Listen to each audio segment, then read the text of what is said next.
안녕하세요 여러분, 노아 브랜딩입니다. 지난 영상에서는 우리가 구글 SEO에 대해서 하나씩 알아보고 있었는데요. 이번 영상부터는 SEO에서 가장 중요한 전략 중에 하나인 백링크 전략에 대해서 한번 자세히 알아보도록 하겠습니다. 백링크란 무엇인지, 또 백링크를 어떻게 빌딩을 해야 하는 건지 이론부터 실무에서 사용하는 방식까지 빠짐없이 알려드릴게요. 지난 영상에서 구글 SEO는 크게 4가지 파트로 나눠져 있다고 말씀을 드렸었는데요. 첫 번째는 키워드를 리서치하고 키워드를 결정하는 것. 두 번째는 온페이지 SEO, 페이지 내부에 있는 컨텐츠를 최적화하는 것. 세 번째는 오프페이지 SEO, 컨텐츠 페이지 바깥에서 어떤 작업을 해서 이 페이지를 최적화하게끔 하는 것. 그리고 네 번째로 테크니컬 SEO, 사용자 경험이라든지 아니면 페이지 속도라든지 이런 기술적인 부분들을 구글의 가이드에 맞게 최적화하는 것. 이렇게 4가지인데요. 이 중에서 오프페이지 SEO, 즉 페이지 바깥에서 우리의 컨텐츠에 어떤 작업을 해서 이 페이지를 최적화하는 방식을 오프페이지 SEO라고 했고, 그 중에 가장 대표적인 방식을 우리는 백링크라고 배웠습니다. 오늘은 그 백링크에 대해서 좀 자세히 알아볼 거예요.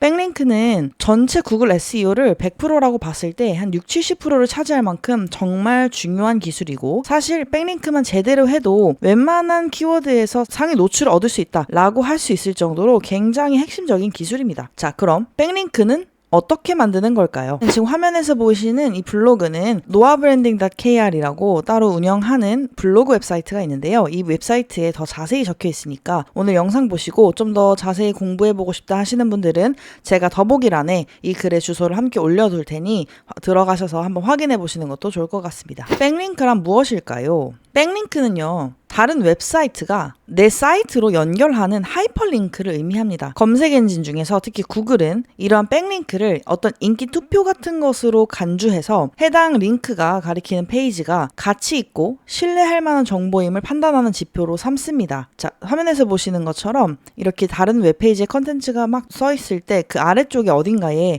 링크가, 하이퍼링크가 걸려 있는데 이 링크를 클릭했더니 내 웹페이지로 연결이 돼요. 이거를 내 웹페이지 입장에서 보면 링크를 받은 격이 되는 거거든요. 그래서 링크를 받았다, 백링크다 라고 해서 백링크라고 이름이 붙여졌습니다. 이 백링크라는 건 구글의 검색 순위에 큰 영향을 미칩니다. 방금 말씀드렸던 것처럼 구글은 이 백링크를 어떤 인기 투표로 간주하기 때문에 백링크가 많을수록, 또 백링크의 질이 좋을수록 사이트의 권위와 신뢰도가 높다고 판단하기 때문에 이 백링크를 잘 빌딩할수록 우리가 만든 컨텐츠의 페이지가 구글에게는 점점 더 인정을 받게 되는 시스템인 거죠. 구글은 이런 백링크 알고리즘에 대해서 특허를 냈을 정도로 중요하게 여기고 있습니다.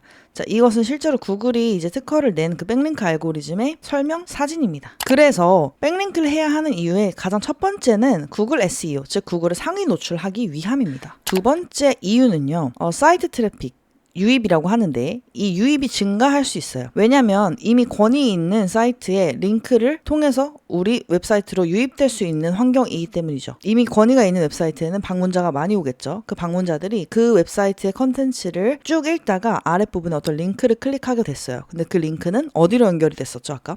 제 웹사이트로 연결이 됐었기 때문에 자연스럽게 이미 신뢰가 있고 사람이 많이 방문하는 웹사이트에 그 방문자를 우리 쪽으로 끌어올 수 있게 된다는 거죠. 자, 세 번째 장점은요, 도메인 권위가 강화됩니다. 도메인 권위라는 건 도메인 점수라고도 하는데 어떤 웹사이트든지 간에 이 웹사이트를 얼마나 신뢰할 수 있는가를 구글이나 각종 툴에서 판단을 해서 점수를 매기게 됩니다. 구글은 공식적으로 도메인 점수라는 건 순위 노출에 영향이 전혀 없다라고 밝히고 있지만 실무적으로 봤을 때는 이 도메인 점수, 도메인 권위가 어느 정도 순위 경쟁에 영향을 준다는 것을 모두가 알고 있거든요. 이 도메인 권위라는 게 굉장히 중요한 요소인데 이미 도메인 권위가 높은 웹사이트에서 내 웹사이트로 링크를 보내준다고 했을 때 그들이 가지고 있는 권위 점수의 일부가 우리 웹사이트로 넘어오게 된다고 생각하시면 쉽습니다. 그렇기 때문에 내가 방금 막 웹사이트를 만들고 또는 웹사이트를 만든 지 몇 개월 되지 않더라도 이미 유명하고 권위 있는 웹사이트에서 백링크를 해줬을 때는 이제 나랑 같이 시작한 웹사이트에 비해서 더 높은 권위를 얻게 될 수 있다는 거죠. 이 권위가 높아지면 아까 말한 것처럼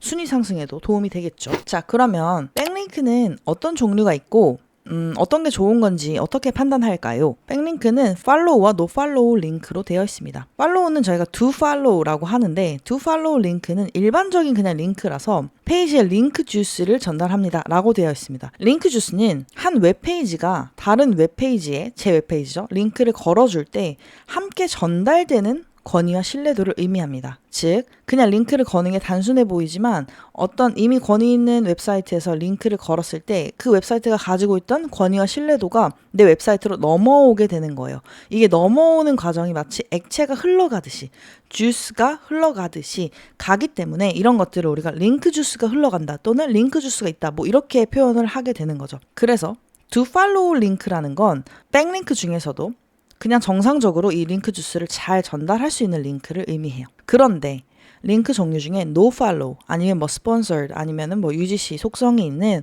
링크는 링크 주스가 제한되거나 차단될 수 있기 때문에 링크 주스가 흘러가지 않아요. 이 말은 이 웹사이트에서 나를 링크를 하더라도 얘네들이 가진 권위와 신뢰도가 나한테로 넘어오지 않는다는 거예요. 그렇기 때문에 SEO 효과가 좀 미미할 수 있습니다. 하지만 우리가 보통 do follow하고 no follow를 적절히 잘 섞어서 링킹을 해야 좀 자연스러워 보인다라고 얘기를 하거든요. do follow가 좋은 링크라고 해서 do follow만 100% 다 내 모든 백링크를 다 do follow로 걸어야겠다 라고 하면 구글 입장에서 봤을 때는 얘는 뭔데 링크가 전부 다 do follow로 되어 있지? 아, 이 사람 이거 조작했나 보다. 이런 식으로 판단하게 될 가능성이 높기 때문에 no follow 링크도 좀 자연스러움을 위해서 같이 빌딩하는 전략이 필요합니다. 일반적으로는 do follow와 no follow의 비율을 7:3 또는 8:2 정도로 유지하는 것이 자연스럽다라고 많이 권장되고 있습니다. 그리고 링크의 종류뿐만이 아니라 내 웹페이지에 링크를 보내왔던 그 원본 웹페이지 있잖아요. 그 웹페이지의 도메인과 그 페이지의 권위도를 아까 말한 것처럼 판단을 해야 합니다. 예를 들어서 WHO라든지 대형 언론사 같은 경우는 이미 컨텐츠도 굉장히 많이 쌓여 있고 그리고 사람들도 방문을 많이 하잖아요. 그러면서 권위 점수가 뭐 50점, 60점, 70점, 80점까지도 갈 텐데 이렇게 이미 권위가 있는 도메인에서 내 페이지로 백링크가 걸려온다면 어떻게 될까요? 굉장히 좋은 영향을 미치겠죠. 그래서 우리가 백링크를 받아올 때는 그 백링크를 줄 것 같은 그 웹사이트도 잘 판단을 해야 한다는 겁니다. 또한 링크를 보내주는 사이트와 내 컨텐츠가 주제적으로 일치할수록 신뢰도와 자연스러움이 높아져서 SEO 성과에 긍정적입니다. 이런 걸 우리가 주제 일관성이라고 하는데요. 내가 만약에 마케팅 웹사이트를 운영하고 있다면 마케팅에서 이미 권위 있는 사이트를 찾아서 그 웹사이트한테 링크를 받는 것이 조금 더 유리하다는 의미입니다. 자, 그리고 클릭 가능성이라는 요소가 있는데요. 어떤 웹사이트에서 페이지를 링크를 걸어줬죠. 자, 그런데 그 링크가 그냥 백링크만을 위한 링크가 아니라 실제로 사람들이 그 페이지를 읽을 때 이 웹페이지에 걸린 링크가 굉장히 클릭하고 싶게 생겼네. 아니면 클릭을 한번 해봐야겠다. 이런 식으로 판단할 수 있게끔 만들어두는 것이 구글 SEO에 훨씬 더 효과적이라는 거죠.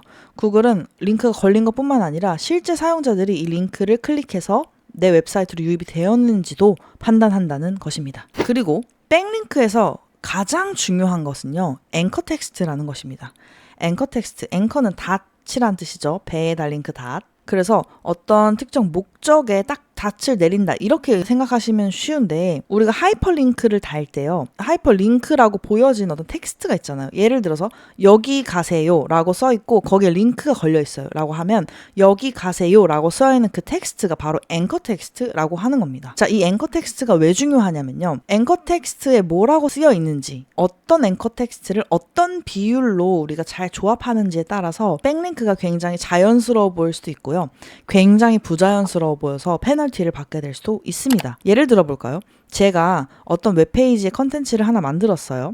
그런데 이 컨텐츠는 마이크에 관련된 내용이었어요. 그래서 나는 마이크라는 키워드에 이 컨텐츠를, 이 웹페이지를 최상단으로 올리고 싶어 라고 타겟을 정했습니다. 그래서 나는 앞으로 백링크 작업을 할 때 모든 앵커 텍스트를 다 마이크로 할 거야. 내가 조금 권위 있는 웹사이트에 내 링크를 맡길 건데 그 웹사이트에다가 마이크라고 적고 거기다 링크를 달 거고 다른 웹사이트에다가도 계속 마이크라고 해서 거기다 링크를 달 거고 모든 내 백링크는 다 앵커 텍스트가 마이크로 할 거야 라고 결정을 했다 라고 가정을 했다면요. 구글 입장에서 보면 얘가 백링크를 많이 받은 것 같기는 해요. 그리고 특히나 뭔가 마이크라는 분야에서 좀 관심 있는 것 같긴 한데 자세히 뜯어보니까 앵커 텍스트가 전부 다 마이크잖아.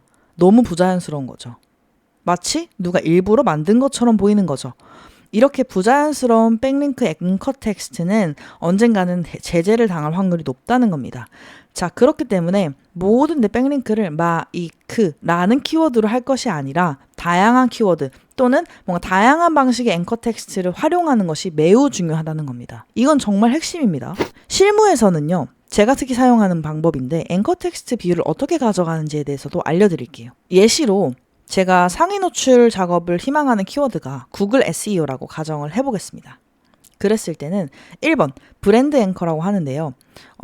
제 웹사이트나 뭐 유튜브가 노아 브랜딩이니까 노아 브랜딩이라는 브랜드 명 자체를 앵커 텍스트로 사용하는 거예요. 그런 비율을 50에서 70% 정도 가지고 가시는 것이 좋습니다. 그렇게 되면 구글이 뭐 자연스럽다고 판단할 뿐만 아니라 이 브랜드에 대한 인지도도 조금 올라가기 때문에 구글이 신뢰하는 웹사이트로 바뀔 가능성이 높아집니다. 네이키드 URL이나 일반 앵커 텍스트도 10%에서 20% 정도 가지고 갑니다.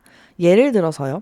www.noabranding.kr 또는 뭐 일반 앵커라는 건 클릭하기, 여기 오세요, 이 글 참고 이런 식으로 쓰여있는 앵커 텍스트를 활용을 하는 거예요. 제가 아까 포커스를 하려고 했던 구글 SEO랑은 전혀 관련이 없는 앵커 텍스트들이죠.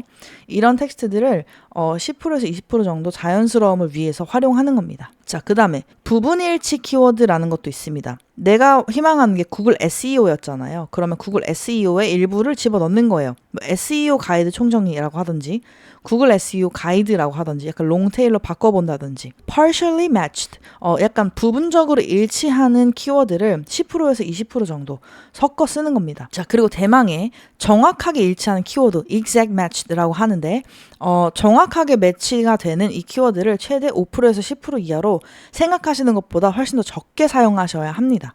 예를 들어서 우리가 노렸던 키워드는 구글 SEO였죠. 구글 SEO라는 키워드를 이제서야 정확하게 써야 하는 거죠. 자, 제가 이렇게 올려드린 키워드의 퍼센티지를 잘 보시고 내가 10개의 백링크를 하겠어 라고 한다면 그 중에 5개 정도는 브랜드 앵커로 하시고 그 다음에 뭐 2개는 URL이나 일반 앵커 같은 거를 사용하시고 그 다음에 2개는 또 부분적으로 일치하는 키워드로 쓰시고 그렇게 하고 나머지 1개나 2개 정도를 정확하게 일치하는 키워드 구글 SEO 또는 아까 말했던 마이크로 사용하시는 것을 추천드릴게요. 지금부터는 2025년 최신의 백링크 전략에 대해서 구체적으로 한번 알아보겠습니다. 양보다는 질이 핵심입니다. 이러한 주장은 지금까지 계속해서 늘어오긴 했는데요. 2025년에는 특히나 양보다는 질이 좋다라는 전략이 확실히 먹히는 것 같습니다. 이거는 제가 이제 실무적으로 운영을 하면서 정말 체감하는 부분이라서 확실하게 말씀드릴 수 있을 것 같고요. 이게 대체 무슨 말이냐면요. 한 개의 권위 있는 링크가 수십 개의 저품질 링크보다 낫다라고 많은 전문가들도 얘기하고 저 또한 그렇게 생각을 합니다. 아무리 많은 백링크가 내 웹사이트로 들어오더라도 이 백링크의 질이 너무 떨어질 수가 있어요. 예를 들어서 뭐 도박이라든지 뭐 성인 사이트에서 내 웹사이트를 링크한 게 수천 개예요. 그리고 아까 말했던 그 권위 있는 사이트 뭐 언론이나 이런 데서 나한테 한두 개밖에 링크하지 않았어요 라고 하면 그 웹사이트는 사실 백링크 프로필이 굉장히 안 좋은 거예요. 이렇게 질이 떨어진다라고 표현하는 부분이 이런 거고 만약 질이 좋다라고 한다면 이 웹사이트는 백링크가 한 10개밖에 안 돼요. 근데 이 10개가 전부 다 정부기관이라든지 언론사에서 온다든지 굉장히 질이 좋은 백링크를 10개 가지고 있다면 수천 개의 백링크를 가진 아까 A 사이트보다 10개의 백링크를 가진 B 사이트가 훨씬 더 상위 노출에 유리하다는 겁니다. 예전에는요, 백링크 개수만 가지고 승부하던 시절이 있었어요. 물론 지금도 한국 시장이 워낙 작다 보니까 어느 정도 먹히는 부분이 있긴 합니다. 그렇지만 이제는 그 방식이 점점 바뀌고 있고 구글에서 이런 스팸 정책을 조금 점점 강화하도록 알고리즘을 뭔가 변화를 계속해서 주고 있기 때문에 이런 부분을 인지하지 않고 백링크 빌딩을 한다면 언젠가는 내 웹사이트가 순위가 떨어진다든지 아니면 페널티라든지 심할 경우에는 페널라이즈라고 하는데 아예 노출이 안 되는 경우도 발생할 수가 있기 때문에 굉장히 주의하셔야 합니다. 그러면 질 높은 백링크를 어떻게 얻으면 좋을까요? 첫 번째는요. 진짜 좋은 컨텐츠를 만들어서 다른 웹사이트들이 링크를 걸지 못하고는 못 배기게 만드는 거예요. 두 번째, 약간은 인위적으로 백링크를 만들어 보는 겁니다. 대략 이 두 가지 방식을 다 써서 작업을 하게 되는데요. 1번부터 한번 볼까요? 링크를 걸지 않고는 못 빼기게 만들려면요.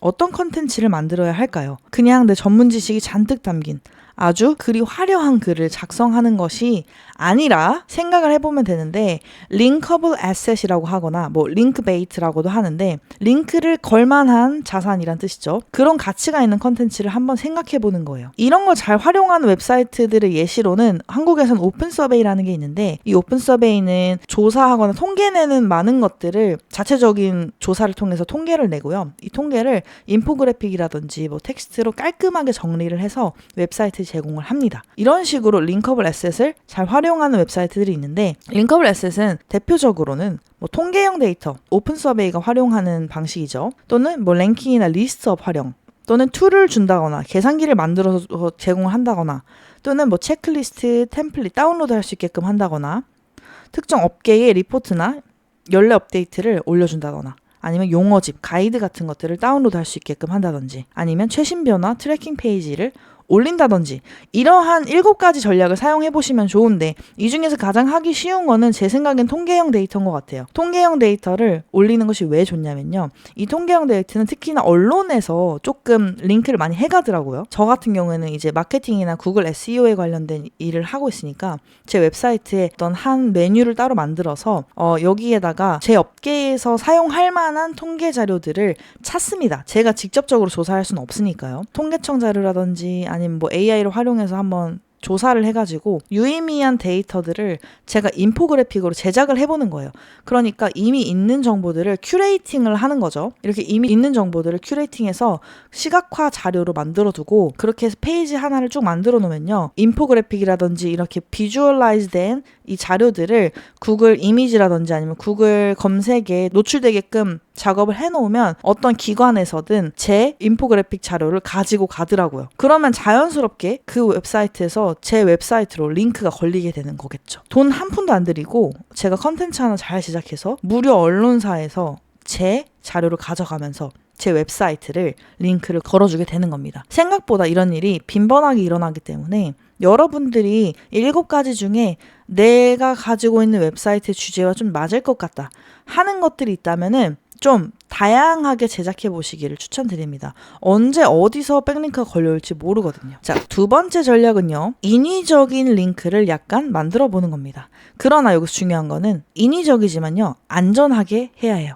자, 구글 SEO에는 이렇게 3가지로 분류된 용어가 있는데요. 화이트햇, 그레이햇, 블랙햇이라고 하는데 화이트햇은 좀 도덕적이고 착한 SEO 전략을 얘기합니다. 그리고 그레이햇은 블랙햇과 화이트햇 중간에 있는 것, 블랙햇은 가장 권장하지 않는 스팸성 SEO 작업을 의미를 하는 겁니다. 쉽죠? 실전에서는 보통 화이트햇과 그레이햇을 적절하게 섞어서 하게 될 겁니다. 인위적인 빌딩 구축을 실무에서는 어떻게 하는 건지를 하나씩 알아볼까요? 1번은 게스트 포스팅입니다. 이거는 화이트햇의 전략이고요. 내 업종과 좀 밀접한 관련이 있거나 아니면 뭐 못 찾겠으면 그냥 다른 데 가서 하셔도 돼요.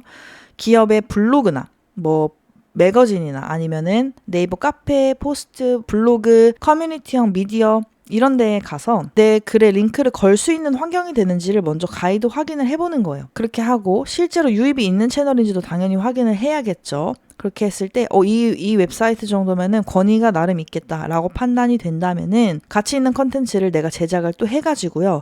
그 커뮤니티 사이트나 어떤 블로그 같은 데다가 실제로 작성을 한 컨텐츠를 올리는 겁니다. 그렇게 업로드를 한 상태에서 이 컨텐츠의 중간 부분에다가 백링크를 내 웹사이트로 걸어주는 거예요. 그러면 자연스럽게 커뮤니티 웹사이트에 있던 링크 주스가 내 웹사이트로 넘어오게 될 수 있겠죠. 또는 보통 게스트 포스트라고 하면 그냥 돈을 주고 맡긴다 이런 인식을 많이 가지고 있는데요. 이미 권위가 좀 있는 웹사이트를 알고 계시거나 아니면 뭐 크몽이나 파이버라는 데도 많이 사용을 하는데 이렇게 외국에 있는 재능 거래 마켓에 가시면 게스트 포스팅을 돈을 받고 하는 경우가 있어요. 이렇게 의뢰를 하시는 것도 괜찮습니다. 단 주의해야 할 점은 이렇게 구매를 할 경우에는 나한테 링크를 주는 웹사이트가 어떤 웹사이트인지 좀 철저하게 분석을 먼저 하셔야 합니다. 2번째 전략은요. 브로큰 링크 빌딩이라고 하는 건데 브로큰 링크라는 건 링크가 깨졌다는 거잖아요. 그래서 깨진 링크를 찾아서 그 링크를 나한테 달라고 하는 겁니다. 어떻게 하는 거냐면요. 내 컨텐츠랑 관련된 업종에 뭐 블로그, 카페, 언론 기사를 들어가셨어요. 404 링크, 깨진 링크를 검색을 하는 거예요. 그랬을 때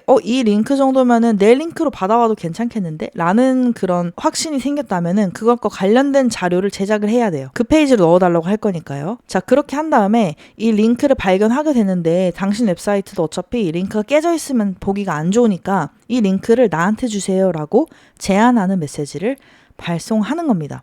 운영자가 좀 귀찮아하는 경우도 있겠지만 사이트 유지 보수에 도움이 되기 때문에 웬만하면은 수락을 해주는 경우가 많습니다. 팁을 하나 드리자면 한국에서는 뭐 공공 데이터 포털 통계청 자료를 최신으로 재가공해서 내가 웹페이지를 만들어 두면 딱 봐도 신뢰도가 있어 보이기 때문에 웬만하면 깨진 링크를 내 쪽으로 연결해주는 경우가 많습니다. 그리고 제가 이제 더보기란에 올려드린 블로그에 가시면 어떤 식으로 대체를 제안하는 메시지를 보내는지도 예시를 들어놨습니다. 한번 확인해 보시고요. 세 번째 전략은 리소스 페이지나 링크 모음 등록을 하는 것입니다. 예를 들어서 뭐 게시판 사이트 같은 거 많죠. 그런 웹사이트라든지 아니면 네이버 지식인이라든지 내가 스스로 뭔가 작성을 해서 링크를 걸 수 있는 플랫폼들이 있어요. 그런데 가셔가지고 답변이나 아니면 뭐 자료실 같은데 자료를 업로드하면서 거기에 출처로서 내 웹사이트에 링크를 걸어두는 거죠. 자, 여기서 주의하셔야 할 점은 너무나 컨텐츠의 내용이 짧거나 가치가 없는 컨텐츠를 막 올리면서 괜히 링크만 걸었다 하면은 잘 잘립니다. 이 웹사이트도 관리를 열심히 하고 있기 때문에 딱 봐도 그냥 백링크처럼 보이는 것들은 그냥 삭제를 해버리는 경우가 많아요. 그래서 이런 전략을 사용하실 때는 실제로 뭔가 활동을 좀 열심히 하신 다음에 이 활동 지수를 올린 다음에 그 다음에 링크를 등록해 보시는 것도 좋습니다. 자, 그리고 두 번째로 주의할 점은요. 이 웹사이트들이 백링크를 거는 방식은 가장 쉬운 방식이에요. 그냥 가서 내가 글을 쓰기만 하면 되니까. 저처럼 작업하는 사람들이 이 웹사이트에 많이 몰릴 거 아니에요? 그러면 링크를 보내는 웹사이트들의 퀄리티가 너무 낮으면 이 웹사이트도 점점 권위가 떨어지게 됩니다. 이런 건 없는지를 꼭 조사를 하셔야 합니다. 이해되셨죠? 그리고 네 번째는 언급 회수라고 하는 건데 구글 알림 설정을 저 같은 경우는 해놓는데 제 브랜드 명이라든지 키워드들의 알림을 걸어놔요. 구글 알림을. 그래서 구글 알림에 내 이름 노아 브랜딩이라는 게 딱 떴다라고 하면은 거기로 들어가서 확인을 해봅니다. 내 브랜드에 대해서 언급을 하는 어떤 컨텐츠인 것을 확인을 했어요. 근데 링크가 없네? 그러면 바로 연락을 해서 제 브랜드를 언급을 하셨는데 하신 건 정말 감사한데 제 그 브랜드의 웹사이트도 여기 있습니다. 이것도 링크를 좀 같이 더 걸어주시기를 바랍니다. 이런 식으로 가서 연락을 취하는 거예요. 출처 링크를 요청하는 거죠. 이렇게 하면은 당연히 그 권위 있는 웹사이트에서 제 웹사이트로 링크가 넘어오게 되겠죠. 다섯 번째는요.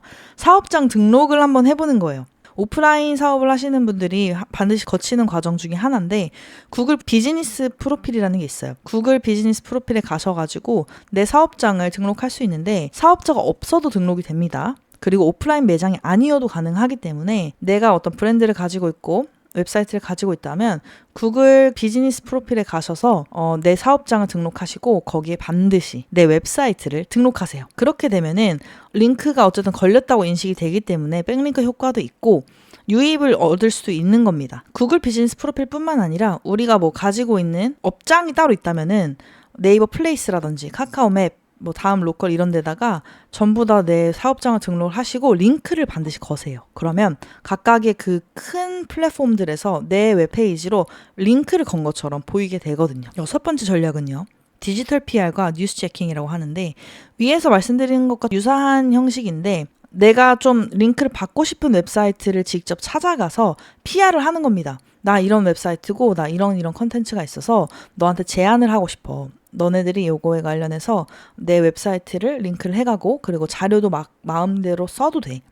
그러니까 링크를 걸어줘. 이런 식으로 제안을 하는 거죠. 한국은 특히나 아까 말씀드렸던 리서치라든지 통계 자료를 굉장히 선호하는 경향이 있기 때문에 내가 만들고 나서 그냥 가만히 있는 게 아니라 이렇게 링커블 애셋을 내가 만들었다면 직접 관련 있어 보이는 그런 사람들한테 가서 기자들을 찾는다든지 언론사에 컨택을 해가지고 한번 PR을 해보는 거예요. 나 이런 컨텐츠 갖고 있는데 가져가지 않겠니? 이런 식으로요. 그렇게 하면 그 권위가 꽤 있는 언론사에서도 링크가 넘어오게 되겠죠. 마지막 7번째는요. 파트너십과 스폰서십을 얻는 것입니다.